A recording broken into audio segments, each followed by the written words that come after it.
Welcome back नाजरीन। मुल्क में दहशत गर्दी के जो हालिया वाक़यात हैं उसके पेश नज़र कौमी सलामती कमेटी का इजलास होने जा रहा है कल, और तमाम सियासी जमातें, अस्करी जो विंग है वो भी इसमें शिरकत करेगा। हम जैसे बात कर रहे थे ब्रेक पे जाने से पहले कि पाकिस्तान तहरीक इंसाफ के अंदर धड़ेबंदी नज़र आ रही है। आदिल साहब, बिलावल भुट्टो साहब पहले भी ये कह रहे थे कि इससे पहले भी दहशत गर्दी को लेकर जब पूरा ऐवान मुत्तहिद था तो तहरीक इंसाफ की अलग सियासत थी, और अभी भी हमें ऐसा ही नज़र आ रहा है।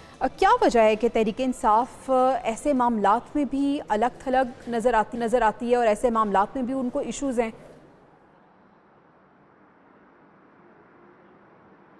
देखिए, मैंने जैसे पहले कहा था कि तहरीक इंसाफ की सियासत सिर्फ ये है कि वो ऐसे मौक़े तलाश करे जिसमें वो डायरेक्टली इस्टेब्लिशमेंट को टारगेट कर सके। मौजूदा हालात में सिर्फ इस्टेब्लिशमेंट ही इस दहशत गर्दी के ख़िलाफ़ जो ऑपरेशन है उसकी स्टेक होल्डर नहीं है। केपी में तहरीक इंसाफ की अपनी हुकूमत है जिस और वहाँ पर अमन व अमान केपी में तहरीक इंसाफ की ज़रूरत है कि वह उनके सूबे में जो है अमन व अमान हो।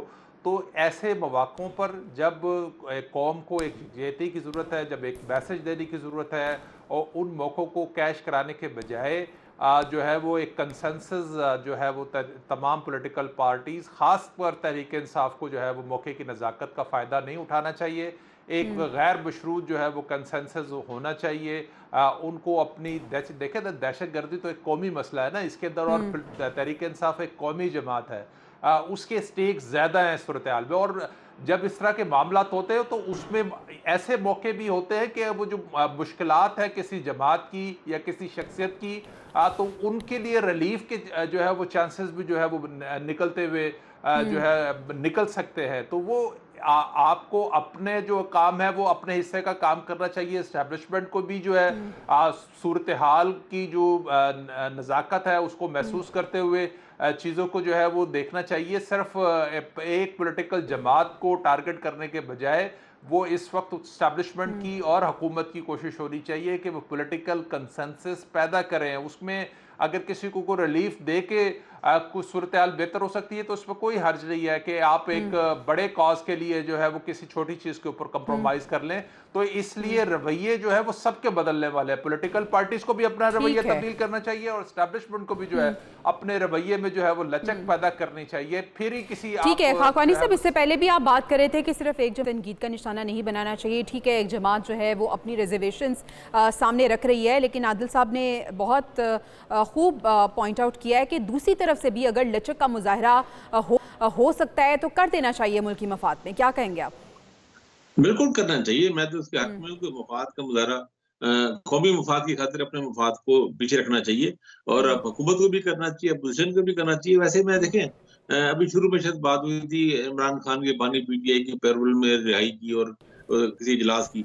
तो वो अगर अगर फ़र्ज़ करें, अगर मफ़रूज़े के तौर पे सही, किसी ऐसे बड़े इजलास में या जहाँ कायदीन सारे शामिल हों, वहाँ पे अगर तहरीक इंसाफ की कायद भी शामिल हो, तो एक बहरहाल एक पाकिस्तान की तमाम गालिब नुमायाँ सियासी क़ुव्वतें जमा हो जाएँगी और अगर वो उसका कोई एलामिया हो तो वो एक मुकम्मल कंसेंसस की अलामत होगी। लेकिन ज़ाहिर है सही हमारे है। लिए हमारे हम सिर्फ़ बात ही कर सकते हैं, इतना आसान नहीं चीज़ों का। तहरीक इंसाफ को भी लचक पैदा करनी चाहिए, हुकूमत की भी लचक पैदा करनी चाहिए, इनको आगे बढ़ना चाहिए, सियासी भी एक बयानिया देना चाहिए, लेकिन उसके साथ-साथ हमें एक वार भी करना चाहिए, कारी ज़रब लगानी चाहिए और लेट हो रहा है। मुझे खतरा ये है कि देर होती जा रही है क्योंकि हर 4 दिन बाद, 2 दिन बाद एक नई लहर आ रही है। और जी। वो नए अंदाज से आ रही है और हमें मुझे खतरा ये लग रहा है कि हमें अपने दुश्मनों के बारे में शायद अंदाजा नहीं है, वो हमें सरप्राइज़ पे सरप्राइज़ दे रही है। अपनी मर्ज़ी से इनिशिएटिव लेते हैं और हम उसको जवाबी तौर पे टैकल ही करने का सोच रहे थे कि एक और ठीक वार है, हो यानी जाता है। अपने दुश्मनों को तो कभी भी कमज़ोर ना समझे, बल्कि ये दिन हम देख रहे हैं कि मजबूत होते जा रहे हैं। हामिद साहब, आपको ऐसा लगता है कि दोनों तरफ से लचक का मुजाहरा होना चाहिए, मुल्की मफाद को सबसे पहले रखना चाहिए? ये जी, बिल्कुल, मैं तो बड़े अरसे से कह रहा हूँ कि हुकूमत की तरफ से एतमाद साज़ी के लिए तहरीक-ए-इंसाफ को रिलैक्सेशन देनी पड़ेगी, कुछ कैदियों को रिलीफ़ करना पड़ेगा और सबसे बढ़कर ये जो आप तहरीक-ए-इंसाफ में धड़ेबंदी की बात कर रहे हैं, इसकी बुनियादी वजह ये है कि लीडरशिप खुद जेल में बैठी हुई है। और मैं आपको एक बात बता दूँ कि अगर मुल्क की मुफ़ाद और इस मौजूदा चैलेंजेज़ की सूरत-हाल में अगर मैं समझता हूँ कि खान साहब को भी किसी अंदाज़ में कोई रिहाई मिलती है, तो उसके नतीजे में खान साहब भी मुल्क की मुफ़ाद के लिए कोई बेहतरीन फैसला ही करेंगे, वो कौमी लीडरशिप का मुज़ाहिरा करेंगे और मेरा ख्याल है कि शायद ये एक आइडियल चांस होगा दोबारा से सियासी इस्तेहकाम लाने का। और अगर एक ऐसा इस्तेहकाम आएगा तो दुश्मन को भी मैसेज चला जाएगा ठीक कि है, बिल्कुल पाकिस्तान ऐसा ही की है। कौम मौजूदा चैलेंजेस से सियासी इस्तेहकाम बहुत ज़रूरी है और सियासी इस्तेहकाम के लिए दोनों जानिब से लचक का मुजाहरा भी बहुत ज़्यादा ज़रूरी है और नीड ऑफ द आवर है। नाज़रीन, हमें इजाज़त दीजिए, इंशाल्लाह कल आपसे मुलाकात होगी। अल्लाह निगहबान।